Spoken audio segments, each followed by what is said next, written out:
Hello, good morning, and welcome to Unacademy IAS, a one-stop destination for all the English medium civil services aspirants. Welcome to another session of Hindu News Analysis dated 31st July 2024. Now, before I start the discussion, we have launched a subscription course for a duration of 15 months. If any of you are interested to learn either in purely English medium or Hindi medium or a combination of both English as well as Hindi, that is Hinglish, please do check out the details. Lot of features are available to help you prepare for the upcoming civil services examination. With that, let's have a look at the very important articles that I'll be discussing in today's analysis. In a nutshell, I've taken totally the 10 articles which have appeared in Hindu newspaper international edition. Out of all the 10 articles, there is one article that is the hurdles in importing diamonds. This article is slightly old one. It appeared in this month itself, but not recently, couple of weeks ago, 3 weeks ago.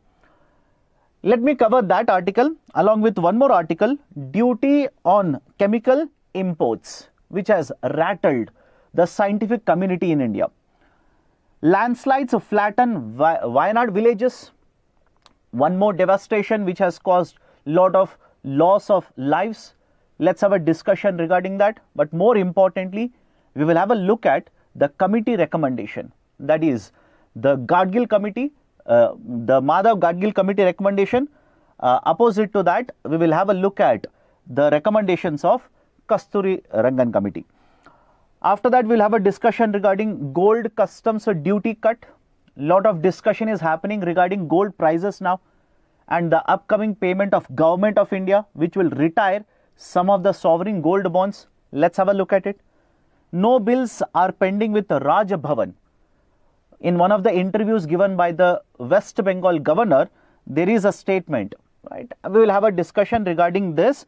We'll club the discussion with editorial article in today's Hindu, option or stratagem.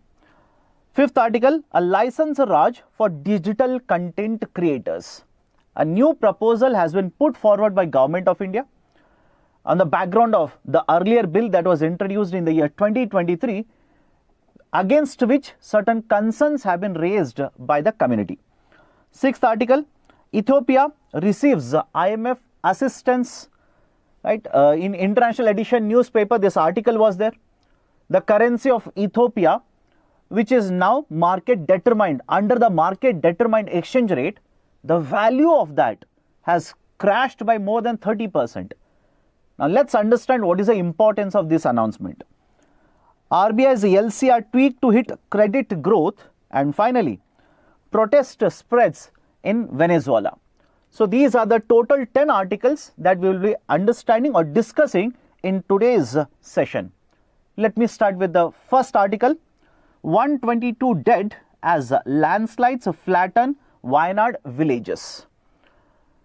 In addition to many devastations that Kerala has faced in the last couple of years, there is one more event or one more devastation that has taken place yesterday, a natural disaster per se.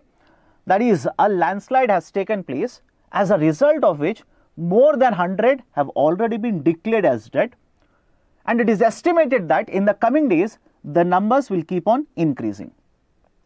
In addition to this article, there was one more article, statement given by Mr. Madhav Gadgil, who criticized the government as one of the reasons or the culprit for the landslides that has taken place yesterday.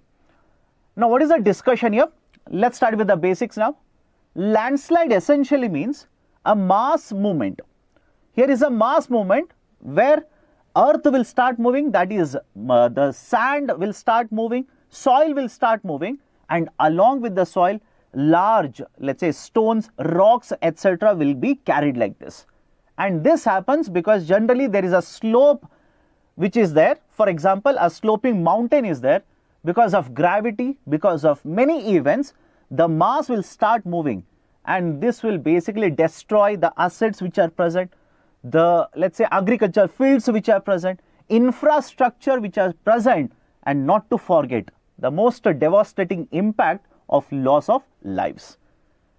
And this has happened in some of the places in Kerala now, that is specifically in the region or in the district of Wayanad. These are the regions where lot of losses of lives have taken place. Now what has happened here? According to the IMD, Meteorological Department, the rainfall that was received in this region was 140 millimeter. 140 millimeter of rainfall has been received within a span of 24 hours. And because these are hilly regions, a lot of rainfall actually has led to the water starting to move between the soil layer as well as the rock layer. I hope you understand this now. Here is a soil, and below this there is a rock layer like this, solid rock layer. When there is a lot of rainfall that is happening, the water will seep through the soil and will start flowing between the soil as well as the rock layer. And because the amount of rainfall is so high, in fact the IMD has stated that the amount of rainfall that was received was 5 times more, I repeat 5 times more than what is the natural average rainfall received during this period in the region. As a result of heavy rainfall, the attractive forces, or basically the glue that held the soil with the rock like this, the forces have become weaker, and there is a landslide which has happened, killing more than 100 people in the regions here. In fact, the landslides have taken place in multiple episodes like this, and the landslide was so severe, the height of the water, or the, let's say, the height of the debris that was carried was so severe, the height was 2 stories or 3 stories level, and this has caused a lot of destruction of the infrastructure and led to loss of lot of deaths. The state government has asked the central government to provide assistance, to which central government has already agreed. Lot of relief measures are being carried on. State, let's say the emergency has been announced, state government is taking various measures. At the same point of time, we need to introspect now. We need to understand what is actually happening. Why is that these kind of disasters generally take place? Because mind you, the disasters can be natural, disasters can be man-made. But whether this is a natural disaster or a man-made disaster, there are always certain precautions that we could have taken. In fact, at this point of time, I just want you to understand, the recommendations that were provided by the Madhav Gadgil Committee. The Gadgil Committee was set up by the Government of India back in the year 2010. It was established in the year 2010.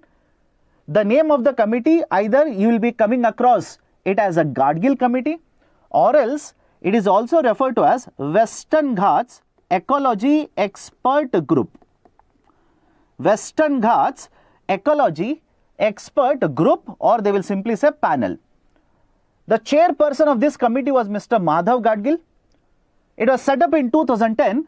They gave set of recommendations in the year 2011. I'll give you some of the recommendations in a minute. Then Government of India set up one more committee in the year 2012. They set up one more committee in the year 2012, that is basically the High Level Working Group. High Level Working Group. Right? It was basically a committee headed by Mr. Kasturi Rangan, had 10 members. So what happened was, in the year 2012, one more committee was established, and this committee gave recommendations in the year 2013, and it is stated that Government of India eventually accepted the recommendations of the second committee and rejected the recommendations which were given by the first committee. Now the question is, what are the differences? What were the recommendations given? Why Government of India did not accept the recommendations of the first committee and accepted the recommendations of the second committee? These are certain very important points. The first committee basically stated that the whole Western Ghats is very ecologically sensitive region. The whole Western Ghats. So what we need to do is protect the whole Western Ghats, declare this as ecologically sensitive zones. And under this particular recommendation, they recommended that the region should be divided into 3 zones: ESZ1, ESZ2 and ESZ3.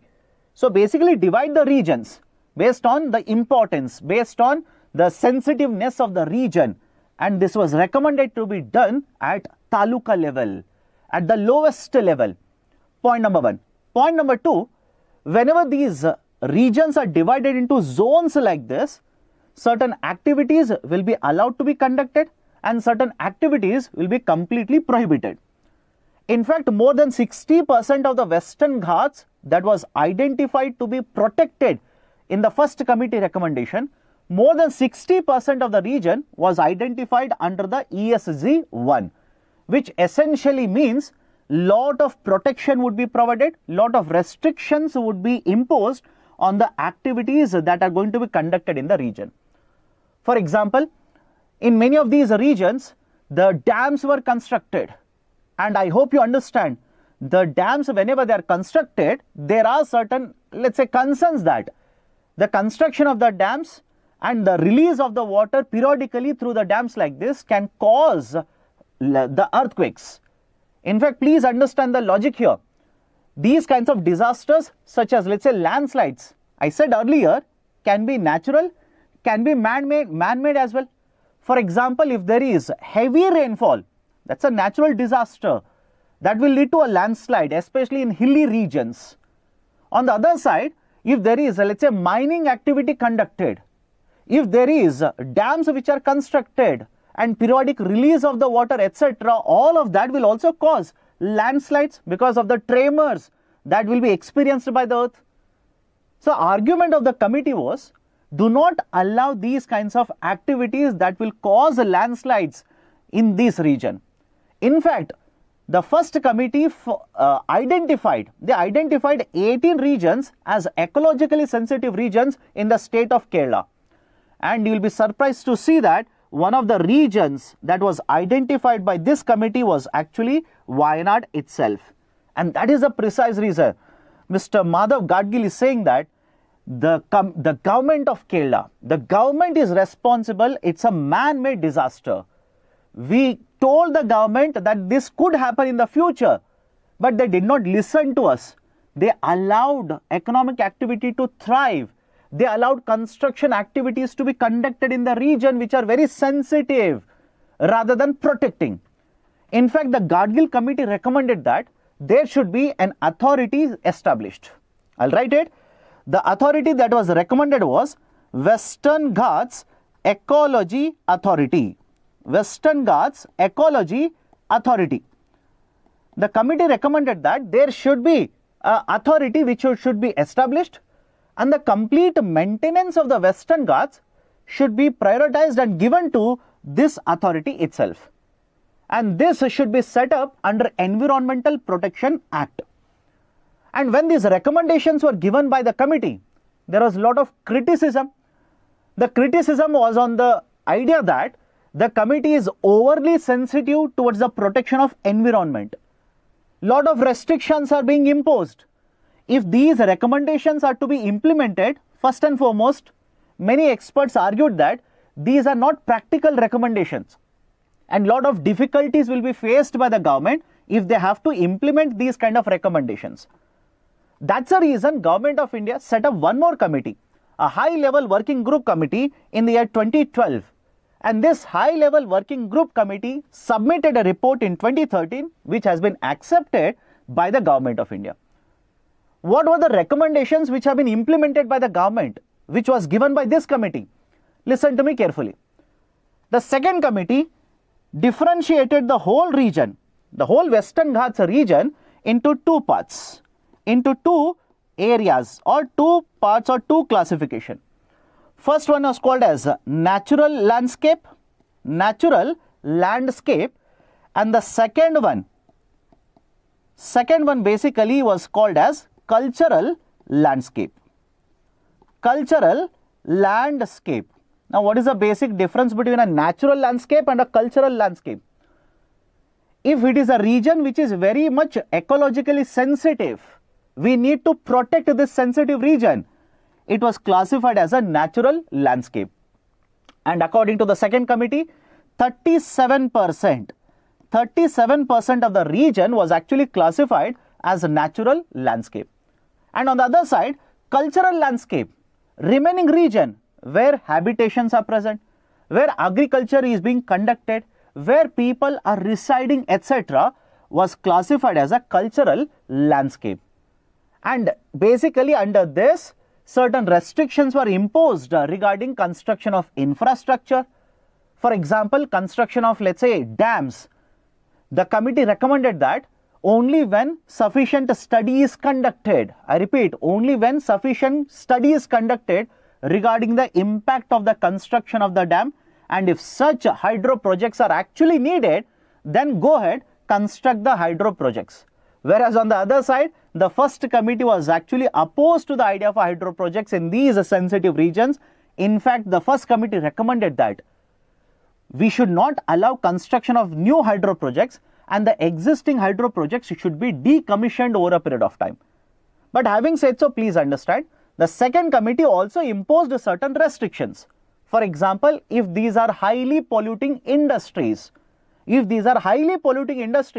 and in no way, if these industries are highly polluting, these should be allowed to function in the region which is classified as ecologically sensitive.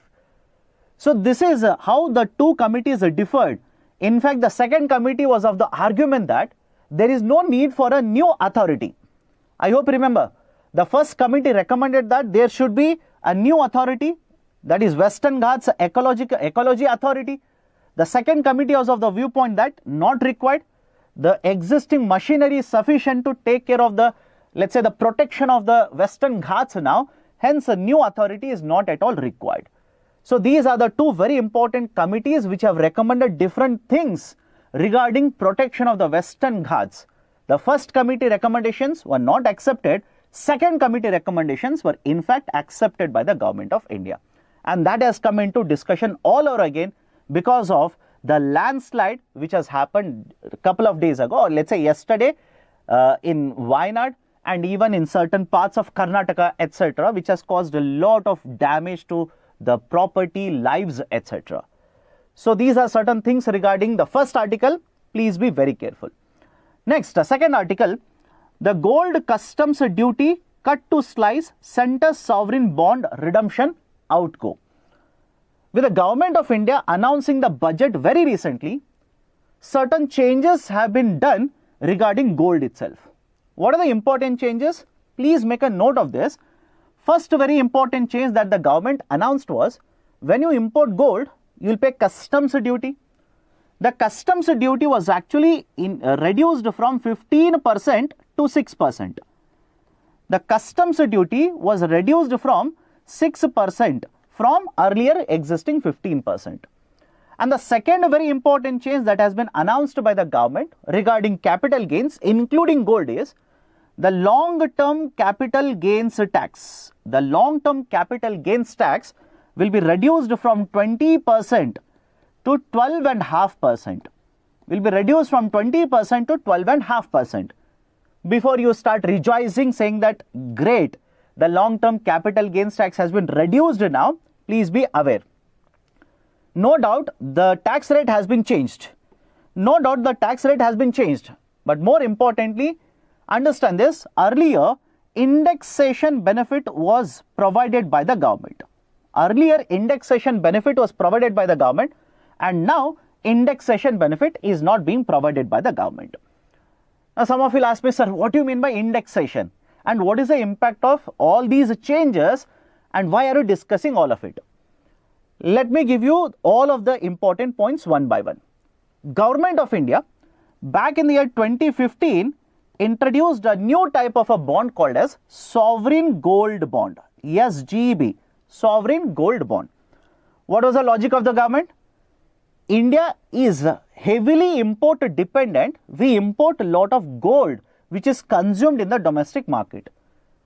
The people such as you, me, etc., that is the households, will spend a lot of money on purchasing physical gold, and this will lead to higher import dependence and outflow of forex reserves from India. So government said, why don't we try to change the behavior of the consumers or the investors in the market? And that's the reason a type of government security, that is essentially a government bond, a type of a government security was introduced by the government by the name of sovereign gold bond. Now the features of the sovereign gold bond are very simple. The SGBs will have a maturity period of 8 years. They will have a maturity period of 8 years with a lock-in period. That is, for a certain number of years you are not allowed to sell. Second, in case of sovereign gold bond, annual interest rate is also provided to you. Annual interest rate is provided to you. Third, issuing of the sovereign gold bond will help Government of India in reducing the demand of physical gold. Will help Government of India in reducing the demand for physical gold, because until now I was using this money to purchase physical gold, that is hard gold from the market. And when I say hard gold, physical gold, mind you. Don't say in the comment section, sir, gold is not very hard, it is very soft, etc., etc., if it is 24 karat, etc. Don't worry about it. So come back to the discussion now. Government expected that the people will invest in the gold bond. Government will be able to collect money, borrow money. At the same point of time, the import dependence will come down. Precious forex reserves would be saved. But one very important feature of the sovereign gold bond is that after maturity of 8 years, whatever is the price on 3 previous days from the date of maturity, I'll repeat it. Whatever is the average price of the gold 3 days prior or before the maturity date, the average price will be taken and you will be given the market price upon maturity. You will be provided with the market price upon maturity. You will not be given gold under the sovereign gold bond. Now, first tranche of sovereign gold bond was issued. Second tranche, third tranche, that is basically the bonds which have been issued in the year 2016, 2017, right, etc., will come to maturity now. They will come to maturity. That is in the month of August, the first week of August, multiple gold bonds which have been issued by the government in the past, that is 8 years before, will come to maturity. Now, what is the impact? What is the discussion here? The discussion is very simple. When government will reduce the customs duty, let's say, right, it has been reduced now, automatically the import prices of the gold will come down. Is it okay? Point number one, import prices of the gold will go down. And when the import price will go down, what will happen to the market price of the gold? The market price of the gold will also go down. And when the market price of the gold will go down, these bonds which have been issued by the government back in the year 2016, 2017, etc., now they will come to maturity. And once they come to maturity, government will be able to pay lesser amount of money because the market price of the gold is lower now. All of you able to understand? That's the reason. Please understand the impact of it. With lower customs duty, the amount of money that the government will pay when these sovereign gold bonds will mature in the first week of August, the money would be slightly lesser because the market prices have actually come down. Done? Now, what is the impact of this? Apart from this, what is the other impact? Point number two, Government of India says, I want to make these sovereign gold bonds much more attractive now. I want to make the sovereign gold bonds much more attractive. How so? The investors now will be able to purchase the sovereign gold bond if I issue it because of lower market price. Because of the lower market price, the sovereign gold bonds which I will issue, let's say in the month of August, because of lower market prices will become more attractive to the investors. So there will be, right, higher demand for the sovereign gold bonds. Second very important point. Third, despite Government of India talking so much regarding the impact of all of this, many experts are arguing that there will be opposite impact in fact. That is, many of the investors earlier who had invested in the first tranche of sovereign gold bonds, those who had invested in the first tranche which was issued in 2015, they made huge amount of returns. They earned a huge amount of money. In fact, if you include the interest that the investors earned on the first round of the sovereign gold bonds issued, the returns is somewhere around 120%. Mind you, 120% on your investment. But now, with lower market prices, don't you think if you're an investor who is holding this sovereign gold bond, rather than earning, let's say, 70,000 rupees per gram, again, hypothetical number, whatever is the exact market price, don't worry.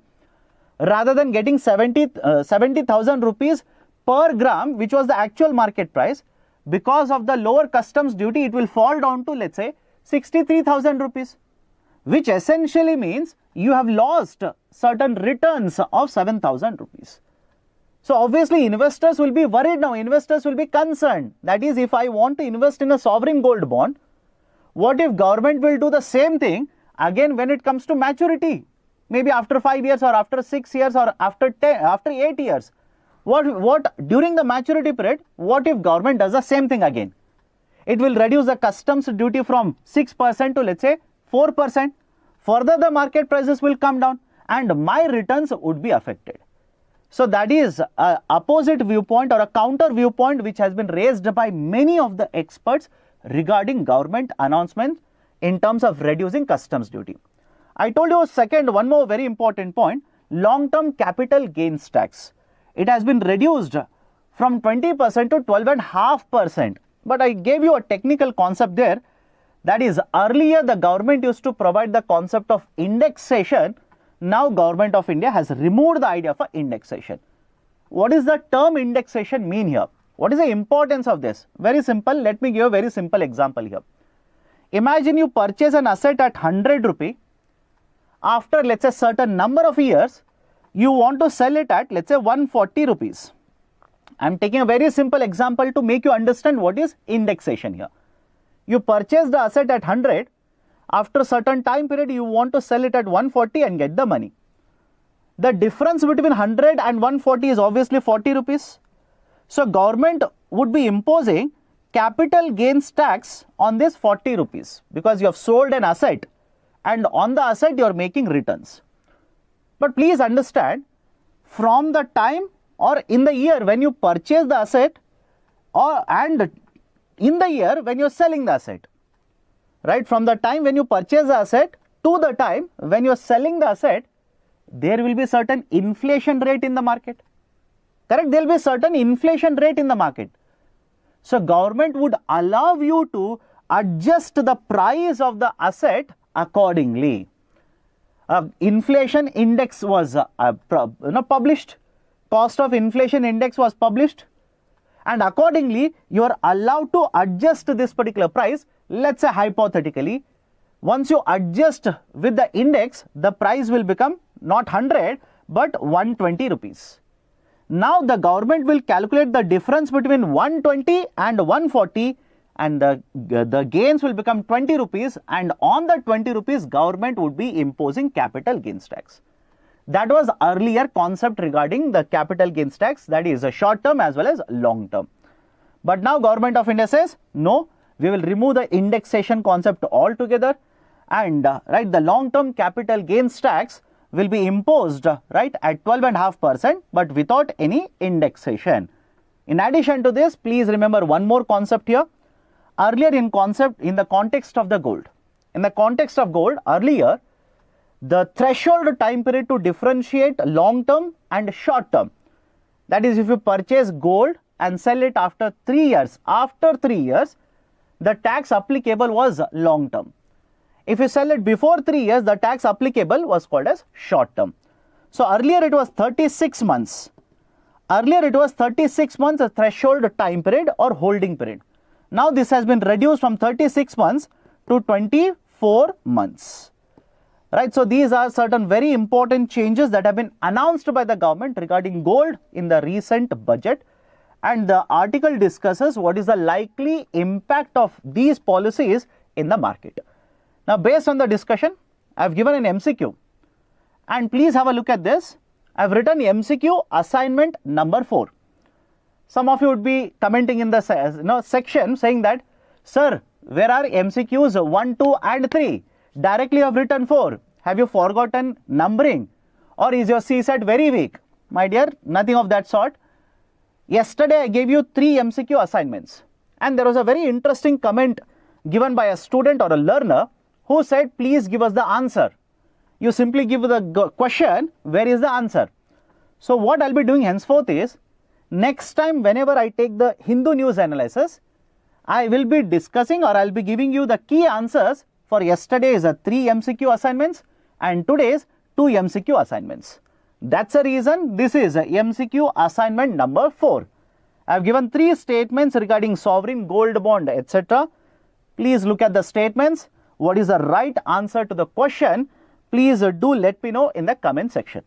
Let me know in the comment section, and we will take up this question and I'll give you the key answer along with yesterday's questions as well in the next session when I take up the analysis. Next article. I've clubbed 2 articles which have appeared in today's Hindu newspaper. One, the interview given by the West Bengal governor, Mr. C.V. Ananda Bose. And second is an article in the editorial page, option or stratagem. Now, what is the article discussing here? Couple of days ago, many states approached the Supreme Court of India, and their contention was very simple. The Constitution of India divides the subjects or the powers between the center as well as the states under Schedule 7, and certain powers which are given to the state, only the state government is allowed to formulate a law and implement the law. Center is not allowed to interfere in the functioning of the states under those subjects. That is specifically the subjects which are listed under the subject list or the subject state list, right? So there is a union list. There is a union list where only the central government will formulate the laws, and there's a state list where only the state government is allowed to formulate the laws.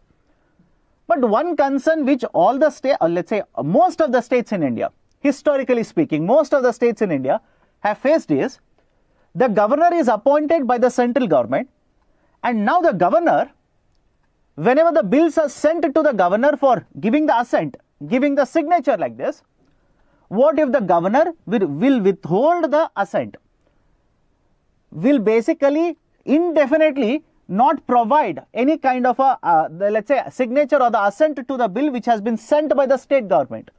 Or in many cases, the governors have taken the bills passed by the state legislatures, sent it to the President of India, which has caused a lot of inordinate delays in the policy making by the state governments. And because the Constitution of India has given this power to the governor, many of the states raised a concern, filed a petition at the Supreme Court of India, and Supreme Court of India has taken up the matter, has issued letter to all the parties, central government, West Bengal governor, etc. And specifically the parties or the states which are involved in this petition are the state of West Bengal, the state of Kerala, and the state of Tamil Nadu. So argument is very simple here. The Constitution of India under Article 200 and 201.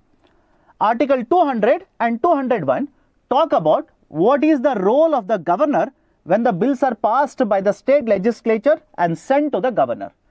The governor has powers under Article 200 to either give the assent, to withhold the assent, or refer the bill back to the state legislature.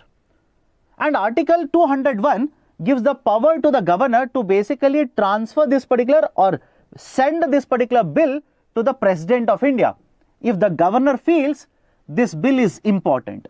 This bill has a certain national significance, etc. For example, if the bill proposed by the state government will alter the powers of the High Court, then the governor can simply send the bill to the President of India.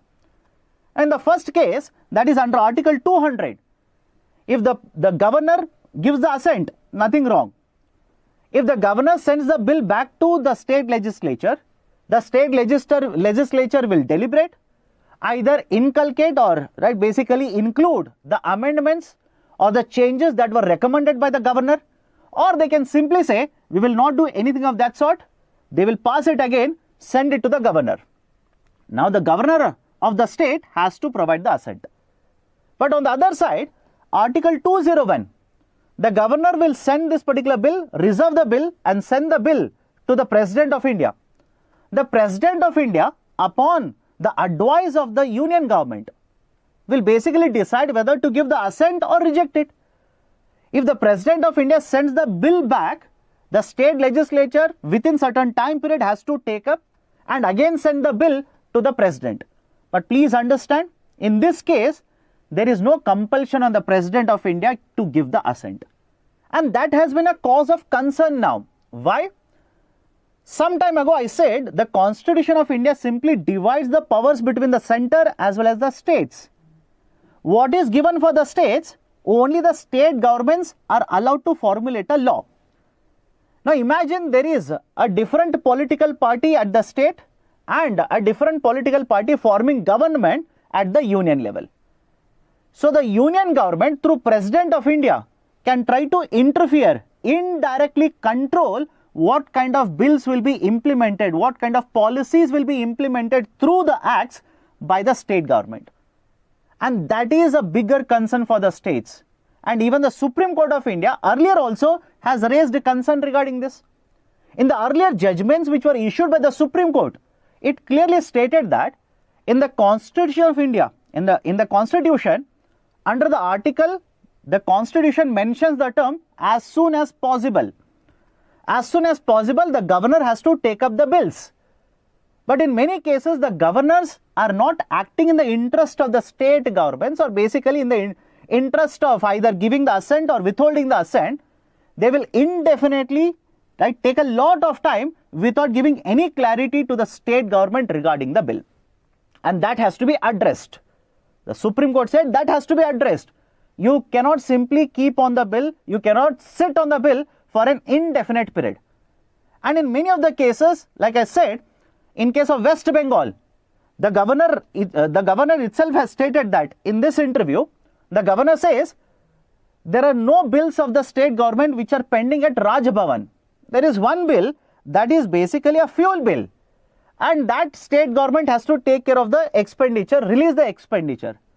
But whatever bills I am being alleged of holding, 6 of these bills, I have reserved it for the President's consideration. I have sent it to President's consideration. Now the President of India will take a call regarding these bills. Similar thing has happened in the context of Kerala also. The Kerala government has alleged that lot of the bills where the subject matters are purely associated with the state government, where the President of India or the union government has no role to play, those bills have been sent to the President. And considering all of these factors, the Supreme Court of India has issued a notice to the West Bengal governor, to the central government, and will be hearing this matter thereafter or hereafter. And moreover, please have a look at this. Last line, there is a very beautiful statement which has been provided. At its core, the concern or the question is whether the Constitution permits such indirect central intervention. Whether the Constitution permits or does it allow for this kind of a indirect central government intervention in the legislative domain of the state governments. These kind of statements might be picked up by the examiner and can be given in the form of descriptive question itself. So please be very careful. This is one more set of article that I wanted to discuss regarding the central-state relation. Next article, Ethiopia receives IMF relief. Ethiopia receives IMF relief after easing forex curbs. Now what is the discussion here? Why is it so important? Couple of weeks ago, if you remember, even in Delhi edition as well of Hindu newspaper, on multiple days there were articles regarding violence that is happening in Kenya.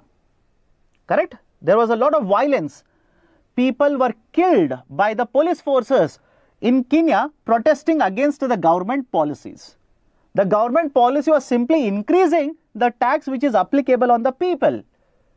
Now, on that particular context, there is one more article here.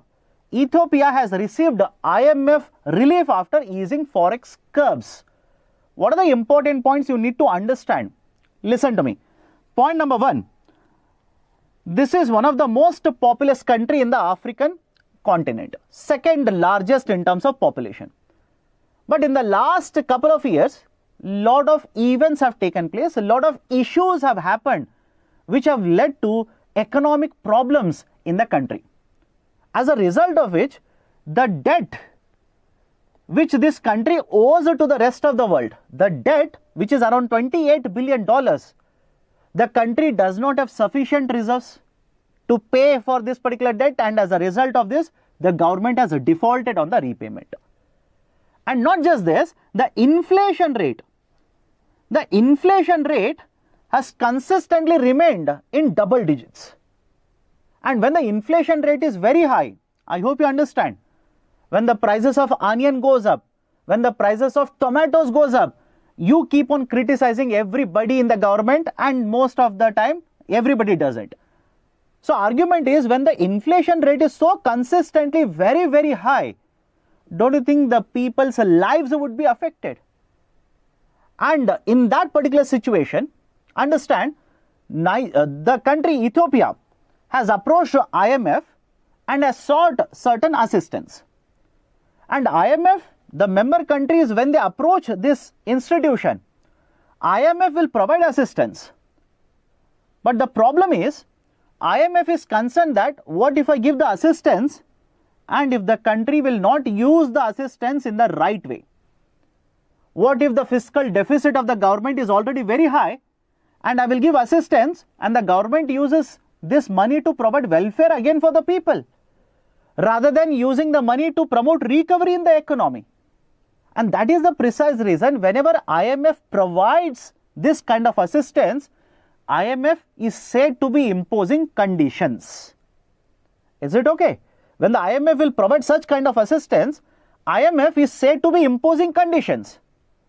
For example, when India borrowed from IMF, post the borrowing, post the assistance, Government of India implemented lot of reforms. I'll take one more example, Pakistan government. In the last 2 years, it has sought assistance from IMF multiple times. And whenever they have gone to IMF, IMF has imposed certain conditions. For example, reduce government expenditure, increase the taxation, collect more receipts, etc. Same thing was done in the context of Sri Lanka as well. So argument is very simple here. Whenever you approach IMF, IMF imposes conditions. And one of the conditions that has been imposed by IMF on Ethiopia is to allow the market to determine exchange rate. Is it okay? It is to allow the market to determine the exchange rate. That is the domestic currency. Domestic currency of Ethiopia is birr. Right? B-I-R-R, birr. And this currency, until very recently, the central government through the central bank used to decide the exchange rate. That is basically a fixed exchange rate. They followed a fixed exchange rate. But now with assistance coming from IMF, they have been forced to change their exchange rate from fixed to market determined exchange rate. Market determined exchange rate. Now some of you might be thinking, very good then. Every product has to be valued in the market based on the demand as well as supply forces. Yes, you're partially correct in that argument. Partially in the sense, when you say the market forces of supply and demand should be determining the value of an asset, absolutely right. But what if the market decides the asset is worthless? Just think of it. What if the market decides this asset is useless? In that particular situation, don't you think the currency value will keep on depreciating very fast? And the central banker, the hands of the central banker are tied because of IMF conditions. So now think of it. If the domestic currency keeps on depreciating, and this is happening in multiple countries which have accepted these conditions of IMF. If the domestic currency keeps on depreciating and you are heavily dependent on the imports, such as let's say imports of food grains, imports of medicines, etc., don't you think the prices of these commodities will become very, very costly, further contributing to inflationary trends? And not to forget, whenever IMF imposes such conditions, one condition is imposing more taxes on the people. If the country is already suffering, people are already suffering because of less economic activity. In such a situation, if you impose more taxes on the same people, don't you think the people will start protesting against the policies? And that is exactly what is happening in other countries, Nigeria, Kenya, and it is expected to happen now in Ethiopia. So in fact, it is said that the policies of IMF, rather than stabilizing the country, will lead to more destabilization. It will actually, or in fact, lead to more and more destabilization in the economy. So that is basically the discussion that I wanted to conduct regarding this article, where Ethiopia has received around $3.4 to $3.5 billion worth of assistance, $3.4 billion worth of assistance from IMF, out of which $1 billion will be issued immediately, remaining in tranches. But in addition to this, other global agencies, other external lenders also have decided to provide loans up to around $7 billion to Ethiopia to overcome all of these, let's say, issues. But just understand one more point here. Whenever you know that IMF is going to impose so strict conditions, and IMF is a Western-backed institution, don't you think these kind of countries now will be looking at any other country which will provide assistance but at lesser strict conditions? I hope you understand. That is, why do you think influence of China as a lender is increasing in the global market? One of the reasons is precisely this, because these are very poor countries who are in desperate need of assistance. They approach IMF, they go to USA, and these countries and these institutions impose such a type of restrictions on them. On the other side, a country such as China, which wants to expand its influence in the global market, will tell them, okay, take a loan, long-term loan, allow me to develop ports in your country, allow my investors to invest in your country, thereby expanding its influence in such countries or in such economies. Right? So these are important points regarding the article provided here. Let me go to the next article. A license Raj for digital content creators. A license Raj for the digital content creators. Now, what is the issue here? In recent times, there has been a lot of discussion regarding, should Government of India regulate content creators who are present online? Not the traditional ones in the studios, in the newsrooms, etc. No. Should the government regulate the information provided by the digital content creators as well? All of this started back in the year 2021, when group of ministers which was formed by the Government of India identified and stated that there are certain situations where influencing is done in a negative way. They used the term negative influencers. The negative influencers provide half truth to the people who are listening to them. And this will basically create a negative opinion in the minds of the listeners. This will create a negative opinion about the government policies, etc. But the problem there was the truth that is provided, or the information that is provided by these content creators, or let's say the content providers, information providers, is not the complete information. And based on that, certain changes in terms of policies have been done by the government. In the year 2023, the Government of India introduced Broadcasting Services Regulation Bill. Broadcasting Services Regulation Bill. But now, after the elections are over, because it was left for consultations, etc., etc. Now, after the elections are over, it is stated that the government has again reworked the Broadcasting Services Registration Bill or Regulation Bill, and a new bill has been proposed, right? That is same Broadcasting Services Regulation Bill 2024. As of now, I hope you understand, as of now, this new bill or a restructured bill of 2024 is not available for the public. Right? It is not open to the public yet to see this particular document. But what has been discussed in the article, editorial is very simple. The government wants to classify the digital content creators now. According to the new proposal, they will be dividing the digital content creators. For example, let's say an individual who will discuss certain current affairs which is there in the newspaper can be classified as a content creator, can be regulated under this. Right, let's say somebody is creating content on YouTube, can be identified and will come under the regulation of this. In fact, one of the reason government says is, the old law which is present in India was formulated back in the year 1995. The old law was made in the year 1995 and the coverage and regulation under the old law is very narrow. And I hope you understand the argument of the government as well. Because back in the year 1995, consumption of YouTube was not there. Right, in India, there was no consumption of Facebook. People did not, let's say, attend the current affairs news analysis on the YouTube at that point of time. So media consumption or information consumption at that point of time was completely different. And according to the surveys which have been conducted by agencies, nowadays lot of people consume political related news from different sources. For example, I'm pretty sure a lot of you, including me by the way, we consume lot of political related information either through WhatsApp or through, let's say, the YouTube or let's say X, that is Meta, Meta, etc.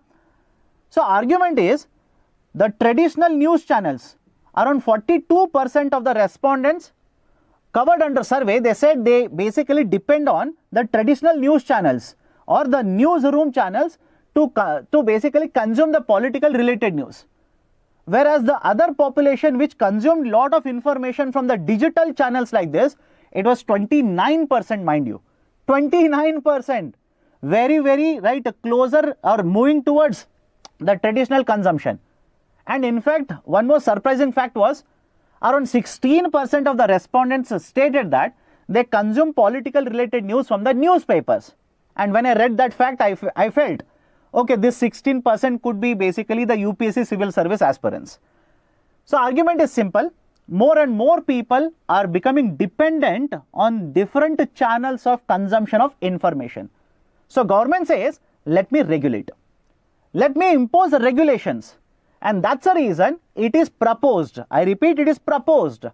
Right? The document is not yet made public. It is proposed that if you cross a certain number of subscription, if you have certain number of subscribers beyond the limit, now you will have to be registered. And once you are registered, the government will keep on regulating what kind of news analysis would you be providing, what kind of content you would be creating. And not just that, if you are providing this content, let's say on the YouTube channel, the government will also cover these YouTube channels, or let's say the YouTube, right, give instructions to YouTube to create a policy which YouTube will impose on me. I hope you understand. They will introduce a policy, right? They will ask YouTube to follow this particular policy. For example, what kind of, let's say, content can be created, what kind of videos can be created, etc., etc. Now YouTube will have to follow that, and they will impose those kind of conditions on me. Now some of you might be asking, sir, what if YouTube simply says, no, we will not follow? Or Meta says that. In that case, the government says, whatever safe harbor protection I am providing, because these are intermediaries. I hope you understand. These are intermediaries. Essentially, they are allowing me to post my content on their platform. They are not the owners of my content. They are simply allowing me to post the content. So these kinds of intermediaries are provided certain protection under the safe harbor rules under Income Tax Act. If these companies will not follow the guidelines as proposed under the new bill, then that protection would be withdrawn by the government, and now they can be, right, let's say, dragged to the court, they can be challenged or they can be penalized. Now, what is the concern regarding these kind of provisions? The concern is that, is Government of India trying to control what kind of information is provided in the digital media? Point number 2. What if the government doesn't like certain speaker, certain, right, let's say, representative or certain, let's say, news presenter who is providing the information on a YouTube channel? In such cases, what will the government do? Can the government simply ban those videos to be uploaded? Can the government simply ask the YouTube channel or YouTube company to close my channel now? Right? What kind of methods or what kind of suppression measures can be done by the government? That is a very, very big cause of concern. Because the argument is very simple now. Lot of information regarding, let's say, government policies is being provided through these kind of channels. For example, if there is a protest, if there is any event, certain person has been, let's say, not treated well by the authorities, all of that you can make the other world aware of these events using these channels. What if government doesn't like those? Or the person who is sitting at the decision making chair, on the decision making chair, doesn't like these kind of things in the channels now. So will it be hampering the growth of, let's say, the dissemination of information, the growth of, let's say, dissemination of knowledge through these kind of channels? So these are some of the concerns which have been raised by the author in the article, A License Raj for Digital Content Creators. Let me go to the next article. 150% customs duty on lab chemicals alarms scientists. I'll be discussing two concepts here. One, today's newspaper, this article is there. And yesterday's, 9th July Hindu newspaper, there was one more very interesting article. Let me club both of them and have a discussion. In recent times, Government of India has been of the opinion that there has to be a lot of research and development which has to be done.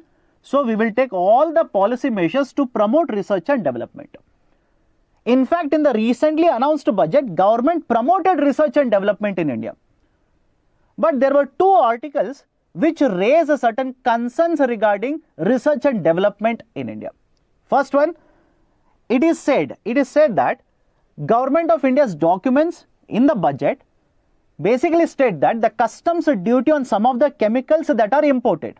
I repeat, customs duty on some of the chemicals that are imported into India, the duty has been raised or increased from 10% to 150%. Mind you, from 10% to 150%. In fact, many of the people have asked a question, is it a typographic error? Because whenever the government increases the tariff, it is 10 to 20%, 10 to 12.5% or 10 to 15%. What is this quantum jump? Such a huge jump from 10% to 150%. Many of the people or the scientists in the community are actually puzzled by this. In fact, many of them ask the government to give clarity regarding this. Is it a mistake? Reason being, one, there are a lot of chemicals which are not manufactured in India, but we need them. For example, a lot of high quality enzymes that we need in, let's say, biotechnology sector, we end up importing these enzymes and other chemicals as well. And when we import it, the cost or the tariff that is imposed by the government on these chemicals is 10%. Now, if the government will suddenly increase it to 150%, can you imagine the amount of, let's say, the prices that the scientists will have to pay when they will import this material? In fact, the article says some of the chemicals which would be costing somewhere around 1 lakh rupees now, the prices will suddenly jump to 2.5 lakh rupees. From 1 lakh to 2.5 lakh rupees.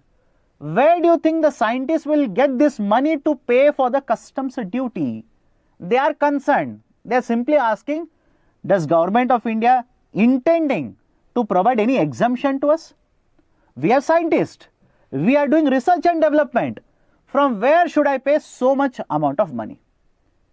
Right? In fact, there is one paragraph which says, one company has sent a letter or let's say a mail to a scientist saying that the recently announced budget has increased the customs duty from 10 to 150% on chemicals, and even on the plastics, it has increased the taxes to 25%. As a result of this, the prices of the chemicals that I would be supplying to you will increase by so much amount of quantum or by so much quantum. That has raised certain concerns. You will have to wait and see what will the Government of India say regarding clarification of this rise in the customs duty. Now, second article, I just want to connect it to previous article, again related to research and development. There is a concept of quantum technology, right? Quantum technology, right? Those people who are, let's say, big fans of Marvel, they will understand what do you mean by quantum, because in most of their movies, they'll be talking about subatomic particles, quantum technology, etc., etc. In a nutshell, please understand, quantum technology means you will study at subatomic levels. That is, within the atoms, how they can be manipulated. What will be the change in the behavior of these atoms? That study at a subatomic level is called as a quantum technology. And the quantum technology is very important because lot of, let's say, medical equipments that we are using, lot of computers that we are using, lot of them are developed based on the research and development that the scientists have conducted under the quantum technology itself. Now, for example, right, some of you will be asking me, sir, any example where quantum technology is actually applicable? All of you heard of MRI machines? MRI machines, where brain is actually scanned. MRI machines. In MRI machines, the same concept, quantum technology is actually used. The magnetic waves are released and how the spin of the atom is changing. Basically, how the atom will behave. Using that, the pictures or basically the graphs, the mind maps are basically created. Right? So that is a basic application of quantum technology. Now, in India, the government of India has launched a National Quantum Mission, NQM, National Quantum Mission. But to develop or conduct research and development under NQM, many scientists want imports of diamonds. They want diamonds to be imported because please understand, point number one, the kind of diamonds which are required for conducting R&D, they are slightly different. I'll come to that. And point number two, although there is a diamond production, right, that is a lab produced diamonds is being promoted in India, the domestic manufacturers are not competitive compared to international manufacturers. So we are import dependent in this regard. Now recently, the Director General for Foreign Trade, DGFT, which is the authority which will allow these imports to enter into India, has started imposing certain conditions, restriction regarding the imports of such diamonds. And what is the need for such diamonds? Listen to me very carefully. This is the atomic structure, right? This is basically the atomic structure of the diamond. You will see that the carbon atoms, again entering into chemistry, slide chemistry, carbon atoms are arranged. There will be bonds between the carbon atoms. But more importantly, in certain diamonds which are there, certain diamonds, and you can manufacture them in the lab also. In certain diamonds which are there, basically there will be, instead of carbon, there will be presence of nitrogen. Instead of carbon, there will be presence of nitrogen. And these, these particular positions are basically called as nitrogen vacancy. Nitrogen vacancy. Right? So please remember the technical term, nitrogen vacancy, because one atom is nitrogen. Beside that, there is a vacancy. So this is called as nitrogen vacancy, or else it is also simply referred to as a hole, H-O-L-E. Now, because there is a nitrogen vacancy or the hole like this in a type of a diamond, the behavior or the properties of the diamond will be different. And the scientific community will basically use these kinds of diamonds with holes, with a nitrogen vacancy to conduct a lot of research and development. And once this research and development is conducted, better kind of technology can be made available in the coming years. But the problem which the scientific community is raising is imports are becoming very difficult for us. Imports of such diamonds which we require to conduct R&D, it is becoming very difficult. So on one side you want me to promote National Quantum Mission, but on the other side, for conducting R&D, I need these diamonds. You are not allowing me to import such diamonds. So that is a second very important article. I just wanted to connect with the R&D discussion that is happening because of customs duty. So MCQ assignment number 5. I have given two statements. Attempt the question. Let me know what is the right answer in the comment section. Next time when I take up the session, I will tell you the answers to all the 5 MCQs. Next, RBI's LCR tweak may hit credit growth and NIM. What is this idea? Please understand, under the Basel guidelines, the Reserve Bank of India is supposed to implement a policy or a measure called as liquidity coverage ratio. Liquidity coverage ratio. Right? What is this liquidity coverage ratio? LCR. As a bank, you know that there will be certain amount of money that will be going outside. That is, from your bank, money will be flowing out. And if there is a sudden outflow of money like this, it can create liquidity problems for the bank. Bank may not have sufficient amount of cash to allow for people to withdraw money. To address this liquidity problem, the Basel guidelines mandate that the banks are supposed to have certain high quality liquid assets. High quality liquid assets, HQLA.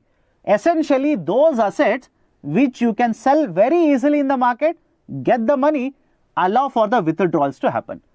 So the banks are supposed to maintain HQLAs to a certain extent, which will help overcome the liquidity problem. Now, Reserve Bank of India very recently has amended the policy. There are certain deposits which are basically certain types of deposits where withdrawals can happen very fast, and certain deposits where withdrawal can happen very slow. For example, if I keep a fixed deposit with the bank, I will not be withdrawing the money, I will not be taking out the money very fast. I will be keeping money. The seepage or the, right, let's say runoff will be very, very less in such deposits. Whereas if I keep, let's say, savings bank account, I can withdraw the money, and within that also, if I'm a salaried person, limited amount of money, every day I'll keep on withdrawing the money. So certain deposits withdrawal will be very high, and certain deposits withdrawal would be lesser. Now to control this, right, issue, RBI has mandated that the amount of capital that the banks have to keep, I hope you understand, amount of money that the banks will have to keep regarding these, right, deposits where money can be withdrawn very soon, the quantity has been increased. Very simple, right? The levels has been increased, right? From 10% it has been increased to 15%. What is the impact? Some of the concepts are technical. I am trying to simplify it. What is the impact now? Imagine earlier I was holding this much amount of capital. Now because the limit has been increased, now I will have to hold more amount of capital. Correct? Earlier I was keeping certain amount of money to take care of these guidelines. Now because the levels have been increased, the threshold has been increased, I will have to keep more amount of money or the capital to meet the conditions. And what is the result? Result is that the bank's lending activity would be affected. And that is exactly what many experts say RBI is trying to do here. RBI is concerned that lot of the lending activities, right, going to have an impact in the future.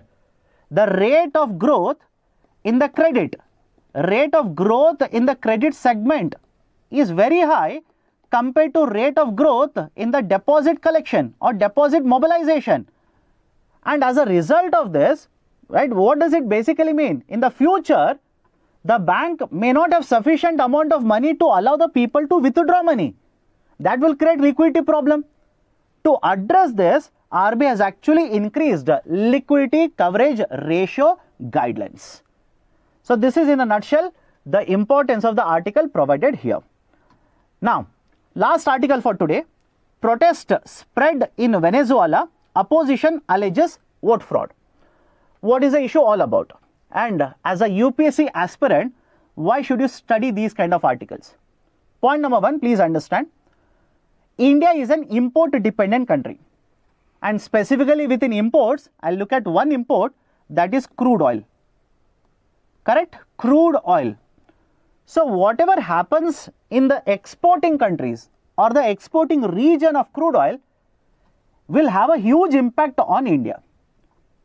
Now a country such as Venezuela, it is said to be having one of the largest crude oil reserves in the world, 18%. It is said to be having 18% of the crude oil reserves. And historically, if you see, this country has thrived, has earned a huge amount of money because of export of crude oil itself. And India as well as Venezuela, there is a close relationship between both of them in terms of trading of crude oil. With imposition of sanctions by USA government couple of years ago, our imports of crude oil actually came down. But last year, the President of USA, Mr. Biden, relaxed some of the sanctions, withdrew some of the sanctions on the condition that the President in this country will allow free and fair elections. Better elections would be conducted. Transparent elections should be conducted, along many other conditions. Because of these relaxation of the sanctions, the import of crude oil from this country into India has actually increased. Venezuela today is one of the top 5 countries to export crude oil to India, and India is the top most country in terms of the imports that Venezuela is doing. Essentially, Venezuela is exporting crude oil to many countries. India is the topmost for them. And for India, we import crude oil from multiple countries. Venezuela is in the top 5. In fact, it is the top 4th now. So these kind of relations do exist. And very recently, elections were conducted for the president in this country. Now please understand, the concern here is that unlike other countries, in Venezuela, the president is head of the state as well as head of the government. Head of the state as well as head of the government. And when the elections are conducted, you expect the elections to be conducted in a transparent manner, free and fair manner. And the opposition party here, led by 2 people, Maria Machado and Edmundo Gonzalez. Right? These 2 people, they came together, formed a democratic party, challenged the incumbent president, Nicolas Maduro. And when the election results were announced, I hope you understand, the election results were announced by the National Electoral Council. National Electoral Council, NEC, National Electoral Council, the election results were announced saying that Mr. Maduro, the incumbent, has received 51% of the votes. Hence, he is the victorious candidate. And following this announcement, there were allegations of, let's say, non-transparent elections. There were allegations of rigging of the elections. So many countries, the heads of many countries within this region itself raised doubts regarding the transparency in elections. And on the other side, China as well as the Russian heads congratulated Mr. Maduro. And there was a widespread protest that has happened now, and it is expected to continue. And please understand, this is expected to have a large scale impact on the stability of this country. And as such, please understand, the country already faces a lot of issues. Economic issues, inflation rate is very high. Most of the resources for the government comes from the oil reserves that they sell. Most of the companies that are operated are controlled by the government itself. Sanctions are being imposed by Western economies. Right? So there is a problem in terms of, let's say, imports, which they are heavily dependent. Inflation rate is very high. Right? And this has created problems for sustaining day-to-day activities. And that's the reason lakhs of people have migrated away, have moved away from this country. They have migrated into other countries. So in that particular context, the stability in Venezuela plays a very important role for India to keep on importing. And the president, Nicolas Maduro, has announced that there is no rigging, no, let's say, the whole process was very transparent. But the opposition party is alleging that the vote counts that they did, because please understand, generally the election that is conducted in Venezuela is slightly different. For example, in India, when you press a button, a paper slip will be generated, but the paper slip will fall into the box. Whereas in Venezuela, the paper slip is given to the voter, who will have to deposit that into a box. So according to the tally that they have conducted, the post-poll survey that these opposition parties have conducted, the other candidate, Mr. Edmundo Gonzalez, should be a clear winner. But on the other side, the National Electoral Council, NEC, has announced that the incumbent is the president. And as such, so far, the 30,000 polling stations where the voting has been conducted, the details of votes cast in these 30,000 polling stations has not been released by the NEC. So that has actually led to frictions between these two parties, and it has led to violence in the country of Venezuela. So these are certain very important points regarding the article provided regarding the elections in Venezuela. So these are the various important articles, 10 in total, as well as the concepts associated with these articles that I wanted to discuss from today's Hindu newspaper international edition. Our agenda is to ensure that this news channel will become a one-stop destination for preparing for current affairs for civil services examination. If you like the initiatives that we take up, hit the like button. And if you're yet to subscribe to our YouTube channel, kindly do it now. Thank you. Have a great day.